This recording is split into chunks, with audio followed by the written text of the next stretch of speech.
नमस्कार साथियों, मैं सुनील कुमार आपका स्वागत करता हूं अपने YouTube चैनल में। तो देखिए, आज हम लेकर आए हैं आपके लिए एक वीडियो जिसमें हम आपको डिस्कस करेंगे पृथ्वी की गतियां। तो देखिए विद्यार्थियों, जैसा कि हम जानते हैं हमारी पृथ्वी अन्य ग्रहों की तरह दो प्रकार से घूमती है, जिसे हम बताएंगे आज। देखिए, पृथ्वी की गति दो प्रकार की होती है। एक तो होती है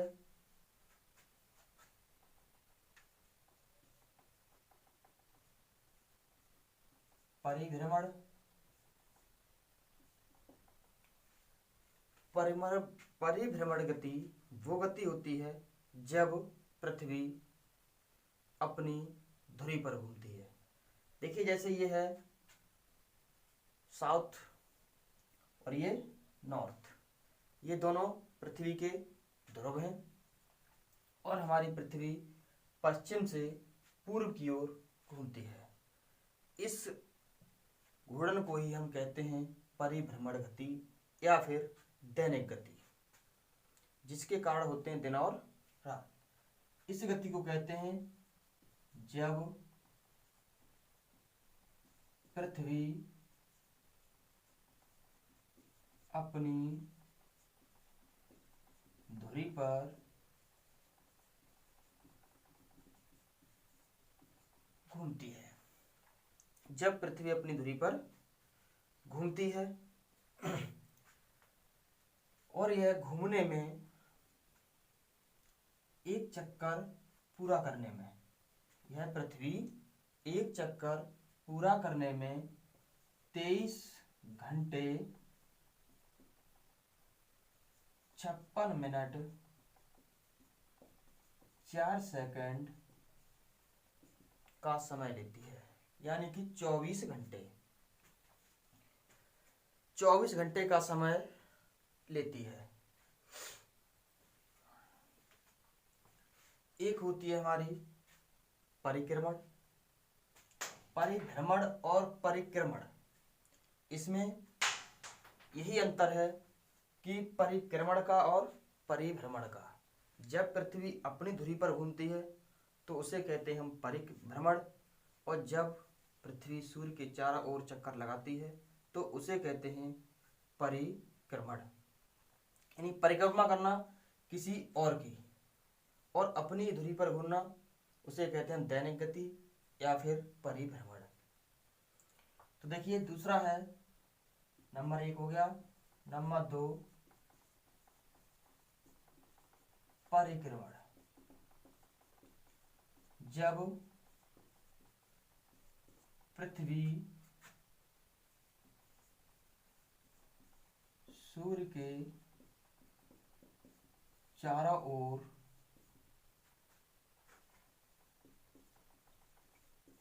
दीर्घ वृत्ताकार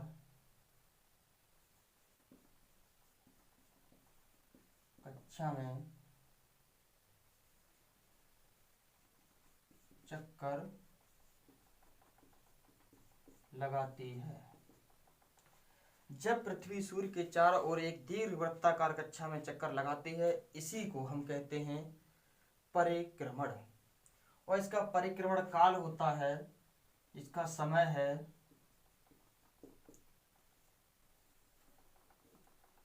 365 दिन 6 घंटे। ये दिन, ये घंटे, यानी कि 365 दिन 6 घंटे। और हमारी एक साल होती है 365 दिन की, जिसमें ये 6 घंटे लगातार जोड़े जाते हैं। जब 4 साल बाद हमारी एक लीप ईयर आती है, जिसमें फरवरी माह में 28 दिन की बजाय 29 दिन होते हैं।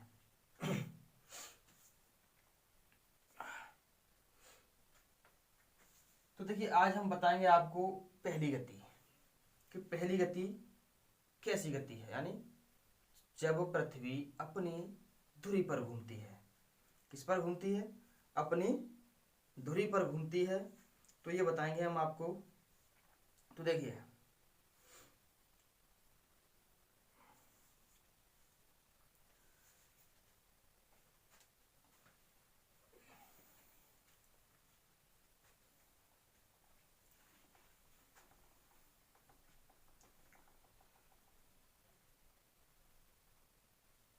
देखिए भाई, तो हम आज एक ही गति को डिस्कस करेंगे अधिक से अधिक, तो वो है पृथ्वी की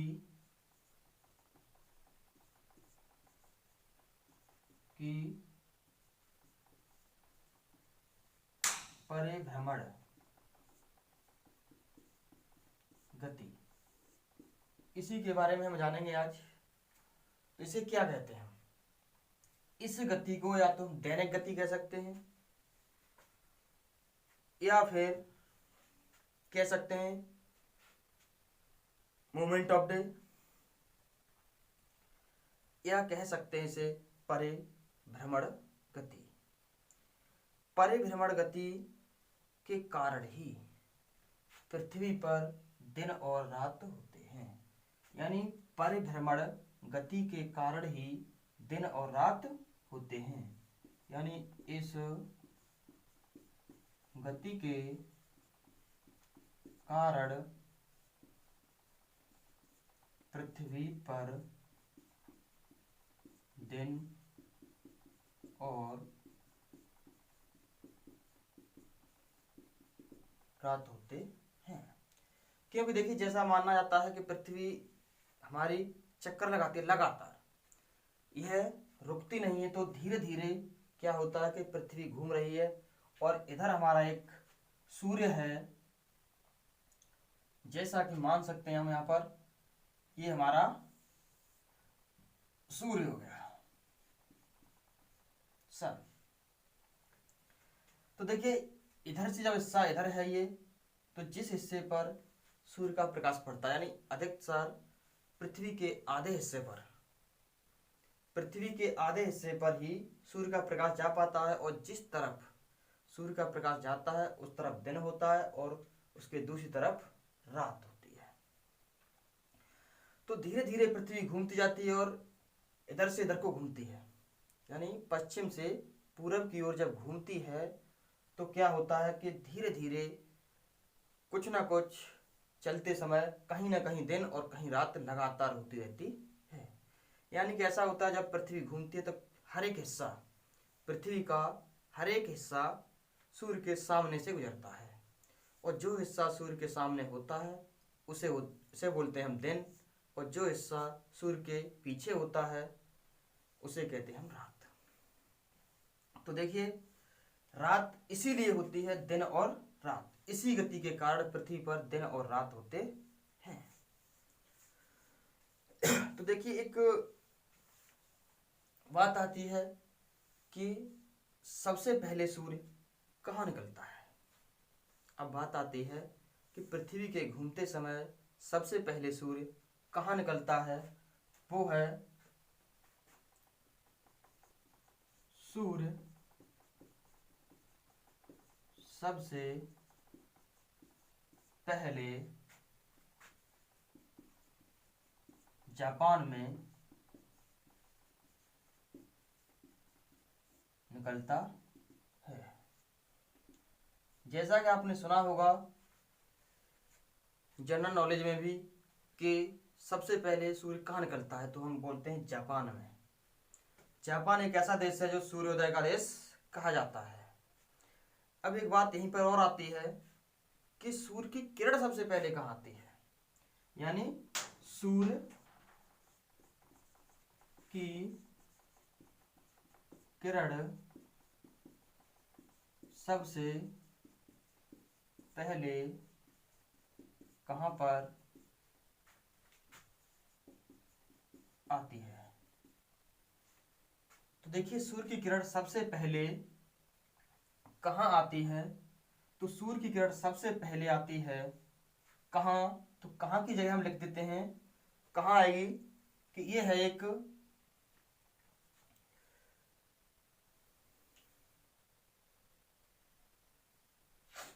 न्यूजीलैंड के, कहाँ, यह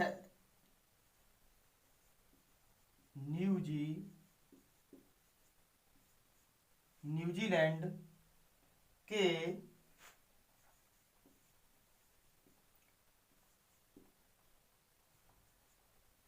माउंट एवरेस्ट की हिकुरांगी चोटी, क्या है, हिकुरांगी चोटी पर आती है कि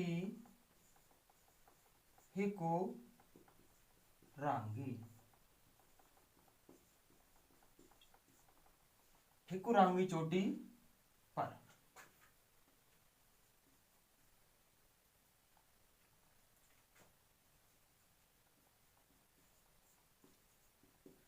जिस चोटी की ऊंचाई है, जिसकी ऊंचाई है 5,748 फीट। कितनी ऊंचाई है? 5,748 फीट।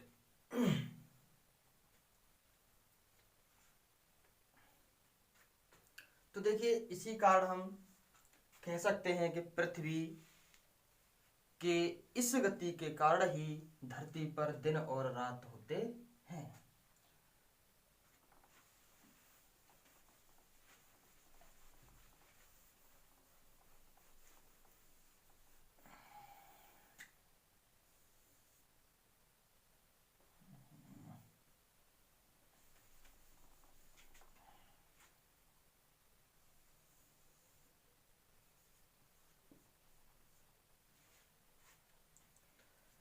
तो अब देखिए क्या आता है कि अब आती है बात कि साल में सबसे बड़ा दिन कब होता है और सबसे बड़ी रात।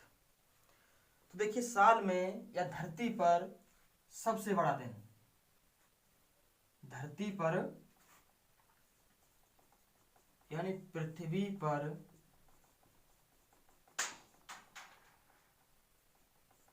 सबसे बड़ा दिन। तो देखिए, सबसे बड़ा दिन हम अगर किसी को पूछ लें तो वो बताते हैं कि 25 दिसंबर। तो 25 दिसंबर दिन बड़ा नहीं है। वो बड़ा दिन इसलिए है क्योंकि इस दिन ईसा मसीह का जन्म हुआ था और इसलिए वो इस दिन को बड़ा मानते हैं। लेकिन हम पढ़ेंगे ज्योग्राफी के हिसाब से तो हमारा दिन 21 जून, कौन सा, 21 जून सबसे बड़ा दिन होता है। 21 जून, 21 जून को दिन होता है 13 घंटे 20 मिनट, 13 हावर्स 20 मिनट का। और सबसे छोटी रात होती है उसी दिन। और रात कितनी हो जाती है फिर? रात 10 घंटे 40 मिनट की। तो देखिए, दिन हो गया इतना बड़ा तो रात तो छोटी हो जाएगी। इसी के साथ अब आता है कि रातें कौन से दिन बड़ी होती हैं। रात कब बड़ी होती हैं? रात बड़ी होती है हमारी 21 दिसंबर को, 21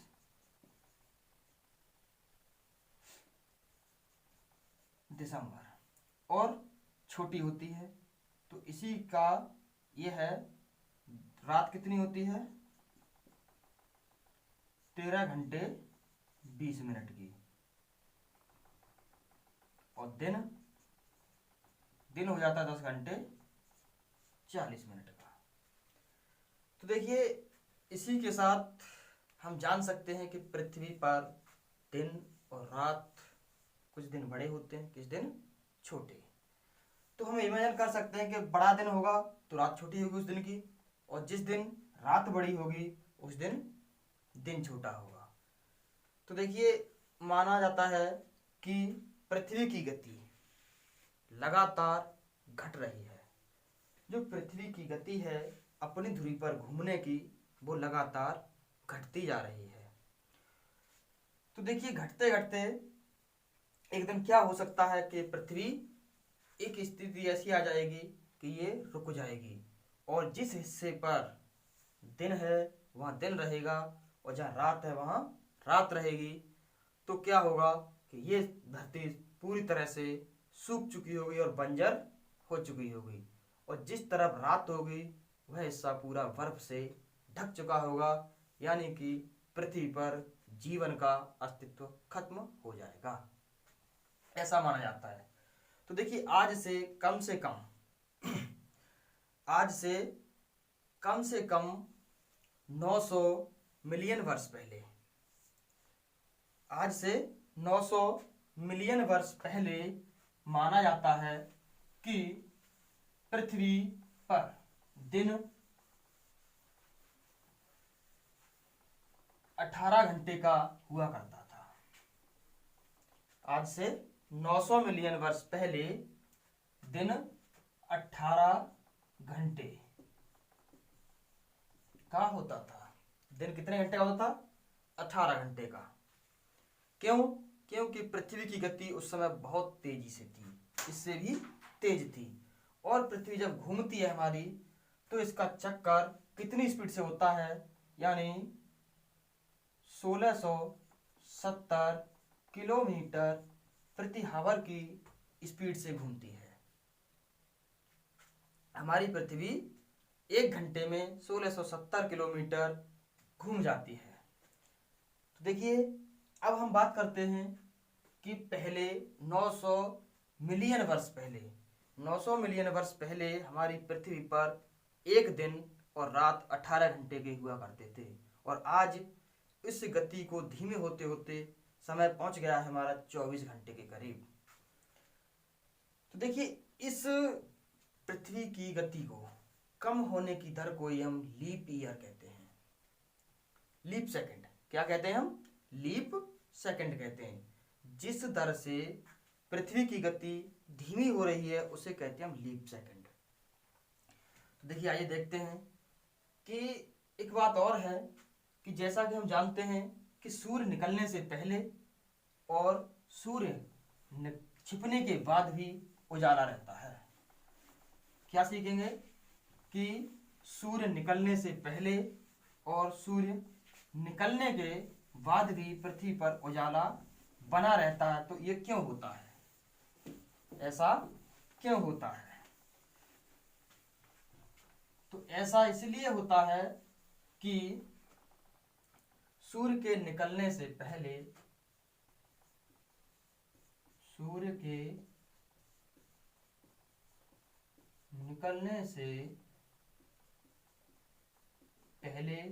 व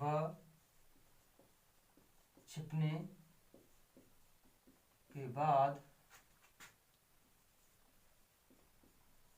उजाला रहता है। ऐसा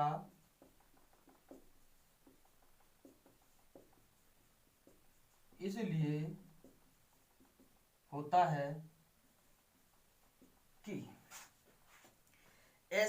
होता है कि हमारे पृथ्वी के चारों ओर एक वायुमंडल है, और वायुमंडल में धूल के कण घूमते हैं। क्या है? हमारी धरती के चारों ओर वायुमंडल है, और इस वायुमंडल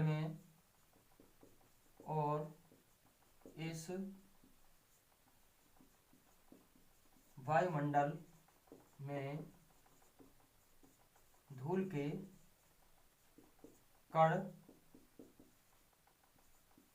मौजूद होते हैं। यही धूल के कण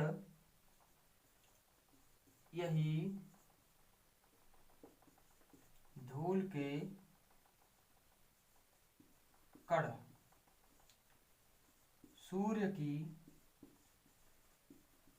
किरणों से विसरित होकर चमकते रहते हैं। देखिए भाई, यही कारण है कि जब सूर्य निकलने से पहले और सूर्य छिपने के बाद भी उजाला रहता है, तो यह कारण है कि हमारी पृथ्वी के चारों ओर एक वायुमंडल है और इस वायुमंडल में उपस्थित होता है धूल के कण, और ये धूल के कण ही सूर्य की किरणों के द्वारा विसरित हो जाते हैं और ये बाद में रोशनी का कारण बनते हैं। इस क्रिया को, इस विसरण की क्रिया को हम कहते हैं ट्विलाइट। इस विसरण की क्रिया को क्या कहते हैं हम? ट्विलाइट कहते हैं। यह 3 प्रकार की होती है। ट्विलाइट 3 प्रकार की होती हैं। तो देखिए, आज हम अपने वीडियो को यहीं पर समाप्त करेंगे, क्योंकि हमने आज एक पूरी पृथ्वी की गतियों में से एक गति को पढ़ लिया है। और आपको यदि इस वीडियो में कुछ भी अच्छा लगा हो या कोई नई जानकारी मिली हो आपको, तो कृपया इस चैनल को शेयर करें, सब्सक्राइब करें, वीडियो को लाइक करें, ज़्यादा से ज़्यादा लोगों को शेयर करें, जिससे कि आपसे और दूसरे लोगों को भी इसका लाभ मिल सके और यह जानकारी दूसरे लोगों को भी मिल सके। इसलिए मैं आपसे अनुरोध करता हूं कि इस चैनल को ज़्यादा से ज़्यादा सब्सक्राइब करें और शेयर करें। थैंक यू, धन्यवाद। मैं सुनील कुमार,